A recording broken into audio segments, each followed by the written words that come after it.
all, my name is Krishnayak and welcome to my YouTube channel. Today we'll be discussing about AdaDelta and RMSprop optimizers. In my previous video, I've already discussed about adaptive gradient optimizer.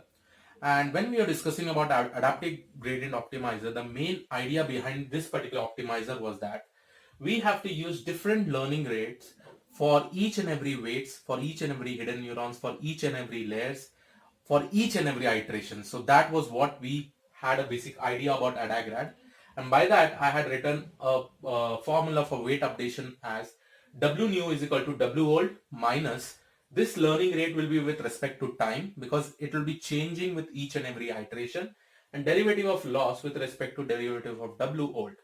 Now let me just change this new to T old to T minus 1. That basically indicates that whether it is a T time or T minus 1 time. And similarly this particular learning rate with T, and instead of derivative of W old, I'm writing it as T.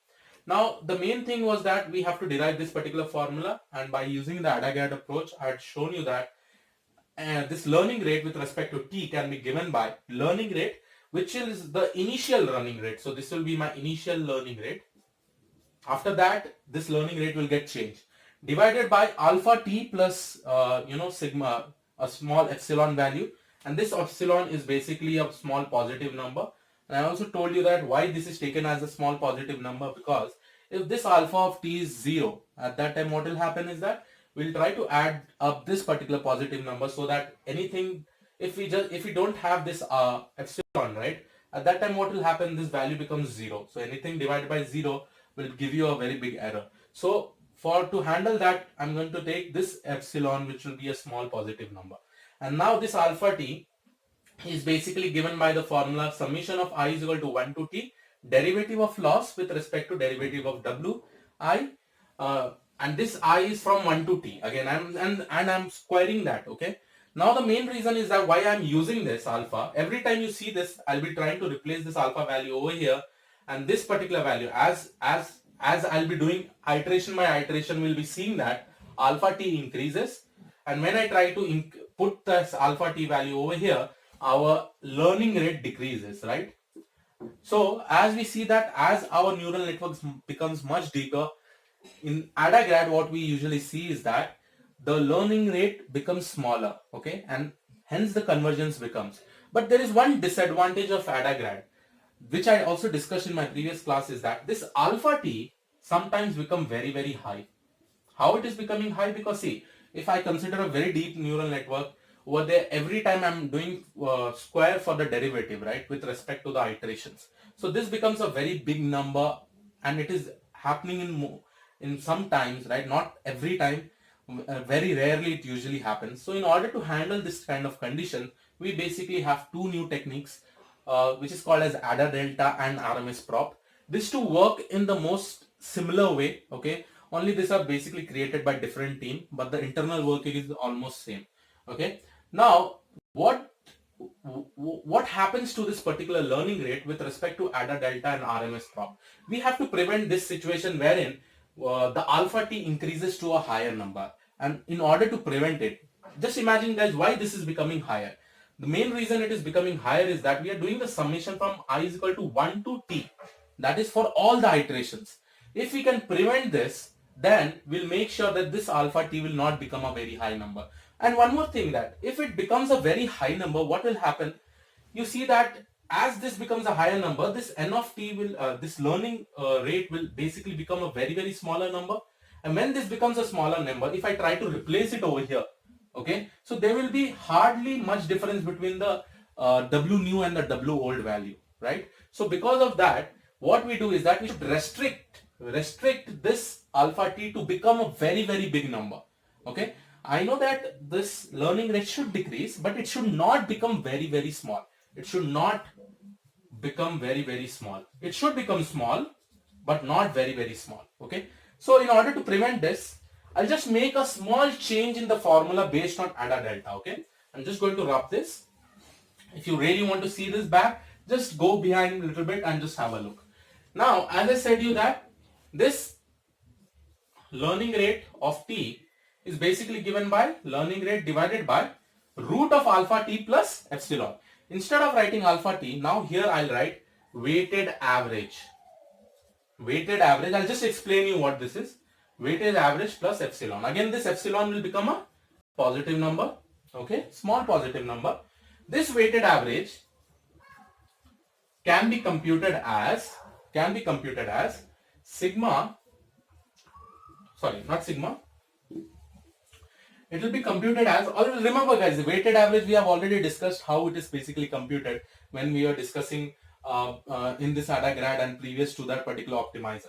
So weighted average can be given as gamma multiplied by, I'll just write plus over here. So gamma, and here will be 1 minus gamma, and here I'll say it as, and this is weighted average of t at time t, okay. So weighted average at time t minus 1 minus 1 minus alpha 1 minus gamma, and this will get multiplied with derivative of loss with respect to derivative of w whole square. Or let me just write it once again nicely. Okay, it just took some little bit more space. So I will write it as w average at time t is equal to, I'll just create two variables, gamma and 1 minus gamma. This gamma will get multiplied to weighted average at time t minus 1. Very important to understand, at time t minus 1, and this will get multiplied by derivative of loss with respect to derivative of w whole square at time t. So derivative of loss with respect to derivative. Now see what we are doing in this.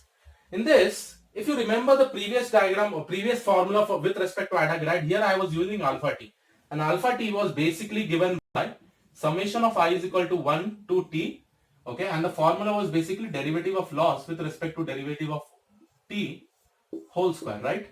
Sorry, not t, I whole square. So we see the difference between the formula that is basically used for this case and this case. Here we are trying to find out the derivative of loss, and I am squaring it up. This is basically the gradient, okay. I am squaring it up for all the iteration, but in this case I am just restricting it. You cannot see the summation over here. Instead, I have just restricted it, and this gamma value basically is like 0.95 selected for most of the scenarios. So if this is 0.95, so this becomes 0.95 and this becomes 0.05. Now you can see that the gradient square that I am doing, right? In this case, the gradient square is there. This will be a bigger number than this. Why? Because I am multiplying with a very small number. Very, very small number. That is 0.05, right? Yes, this W average will increase, but it will not increase like it used to increase over here. Okay, so it will restrict. Once it restricts, right, so this learning rate will decrease slowly, very, very slowly. Will decrease very, very slowly, but based on this particular value of W average that I am trying to find. And this is also called as a weighted average, exponential weighted average. It can also be called as exponential decay average. So all these things can be called for this particular term.